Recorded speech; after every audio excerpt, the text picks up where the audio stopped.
My mind is blown and I need to tell someone. Let me start with last February, a really good friend of mine passed away and it was devastating. I'm going to call him Matt. A few days later, scrolling Facebook, I saw the obituary for a classmate. We'll call her Alexis. I remember vividly seeing her obituary because I had been with a few friends having a shot of Matt's favorite whiskey in his memory. I recall having the conversation with my fellow classmates about how sad it was to lose two people from our graduating class in the same week. I can remember specifically the photo that was used for her obituary clearly. I could describe it as clear as day. Well, now it's been about a year, and I've been having a conversation with my mother, who came to visit today.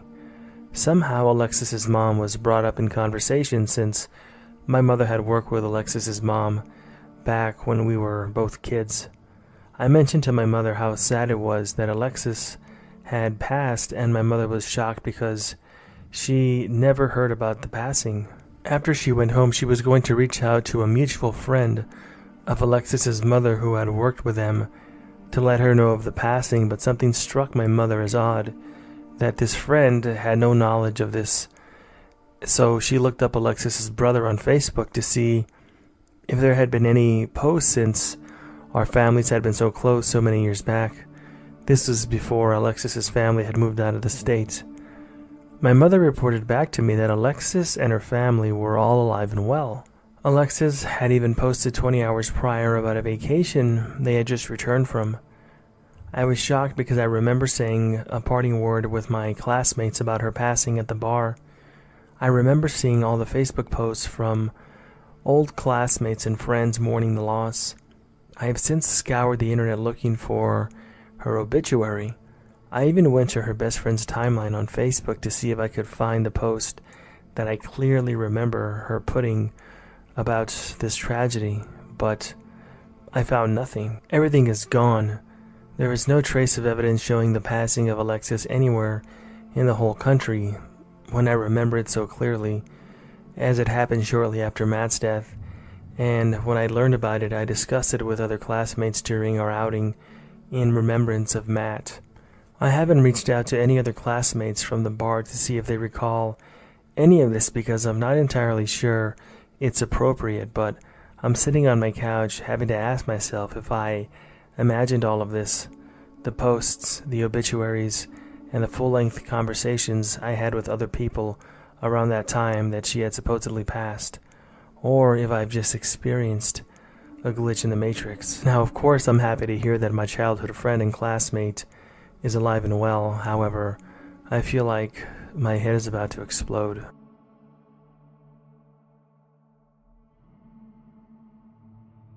An old teacher that I had in middle school came into my work today. I immediately recognized her name and face, and I said to her, "You used to be my teacher at this school." And then she said to me, "You must be mistaken, as I've only worked at this other school." This is just impossible to me because I had her for an entire year in 6th grade. Her and I did not get along, and she even called my mom several times to discuss my quote-unquote behavior. Many run-ins and issues with her, and I only went to one middle school. It's completely impossible that she never worked there, not even as a substitute teacher. I'm seriously questioning everything now. I wonder if this is some kind of a glitch. I even called my mom to ask her if she remembers her, and my mother said yes, that she does remember the teacher in question. Same face, same name, same haircut. It was the same woman, only she doesn't remember anything.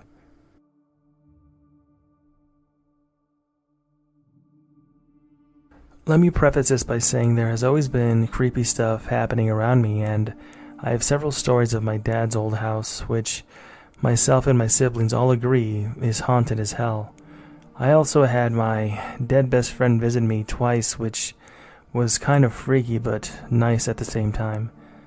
So this evening, my partner, who is a male 42 years of age, and I, a 30-year-old female, were upstairs sorting laundry when his daughter, 17, called us downstairs as dinner was ready. I was heading down the stairs and my partner was right behind me, literally 2 steps behind me. He did his usual thing of tickling the back of my neck as we walked. The bottom of our stairs is wooden, so you can hear when somebody steps onto it from the carpeted stairs. When we got to the bottom, my feet hit the floor as usual. I turned to ask him something, and lo and behold, he wasn't there. Nobody was behind me. He just straight up was not there anymore. I totally froze for a second and looked up the stairs, and there he was on the top step, pale and shaking. And I asked him what in the world was happening, and he just kept saying, "I don't know. I don't know. I was behind you, and before I hit the bottom, the next step that I took brought me back upstairs." We were both very freaked out by this, but we didn't say anything to his 17-year-old daughter, as she is very leery of this stuff, although he and I are somewhat used to it. I am trying to get the courage to leave my laptop recording audio overnight because there is definitely something weird happening in this house. I was just talking to my partner about the jump while we were cleaning our room, and the second he made a joke about spooks a-poppin', our bed door and bathroom door just slammed shut, one after the other. I chalked it up to our bedroom window being cracked open, but honestly, I can't think of an alternative explanation. Things have just gotten really weird around here lately.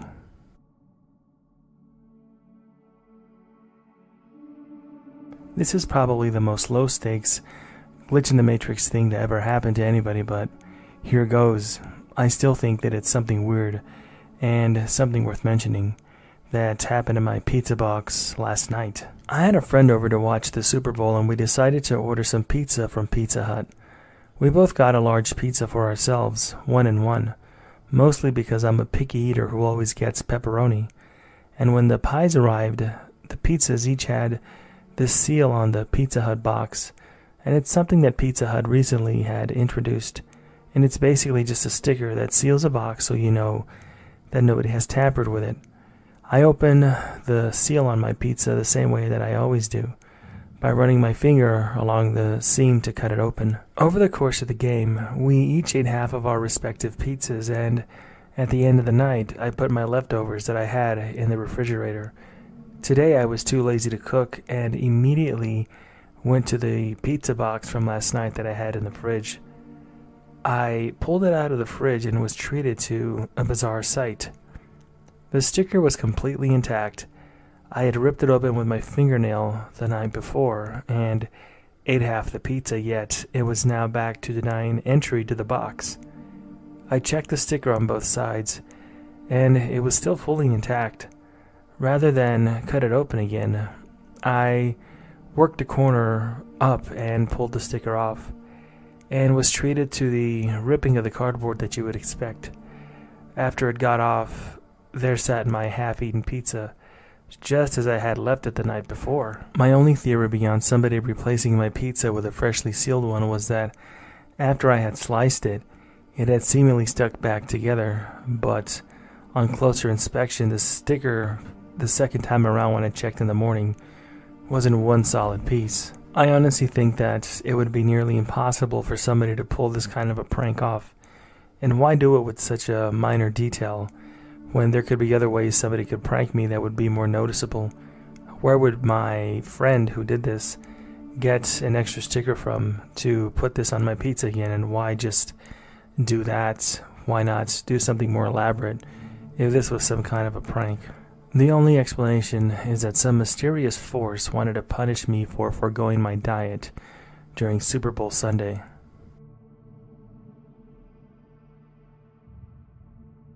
My birthday is October the 6th, and this last one was quite uneventful with one exception. Let me first preface a little bit by saying that between 1 and 2 days before my birthday, I had 3 different people, unrelated to each other, tell me happy birthday, which I thought nothing of when the first person had told me this, but by the 3rd time I was thinking that maybe my birthday on my Facebook profile changed somehow. So I checked, and it hadn't changed at all. It was set to show my correct birthday. Fast forward to the night of the 4th, and my partner, after a long commute home from work at about 7, he started complaining about a match with his soccer team or football team, which did not go well. His team is usually very good, and I would say they're an excellent team and win the majority of their matches. But he was enthusiastically telling me that his team had lost to another team that was not so stellar. He told me the score was 7-2, which he repeated several times throughout the night, in disbelief. When this conversation happened, I was sitting in the chair at our dining room table, and he was sitting on our two-seater lounge about 2 meters away. Fast forward to the next day, the 5th, and it's about 5 o'clock in the afternoon. My partner had just gotten off work and sent me a screenshot of a score saying that he was upset because his favorite football or soccer team had lost 7-2.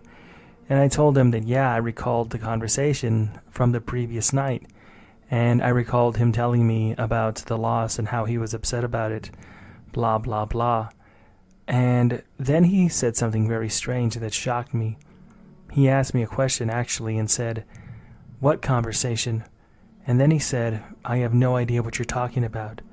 Needless to say that I was confused at this point and thought that he was acting strangely for some reason. And to be honest with you, I was a bit insulted because of all the ranting and raving that he had done about his football team losing. So I was 100% sure that he had that conversation with me. There was zero doubt in my mind. I was there in person as it happened, and it wasn't a dream. So I pushed further and described what I remembered, and he said, "Again, what are you talking about? That didn't happen. There's no way that we talked about it last night. They didn't even play until 2 a.m. this morning." So I was furious and went on to Google to find a list of games and the time for those games, and to my shock, he was right. The only game that had the score that resulted in 7-2 was a match that played that very morning at 2 a.m. my time. There was absolutely nothing the night before, when we clearly had that conversation. But I was the only one to remember what happened. Why? I'm still a bit confused about this whole situation, and don't know how he does not remember the day before and how much he was complaining about this. It's just also strange for the same event to happen a day later at a different time, and for him to completely forget the day before what we both experienced.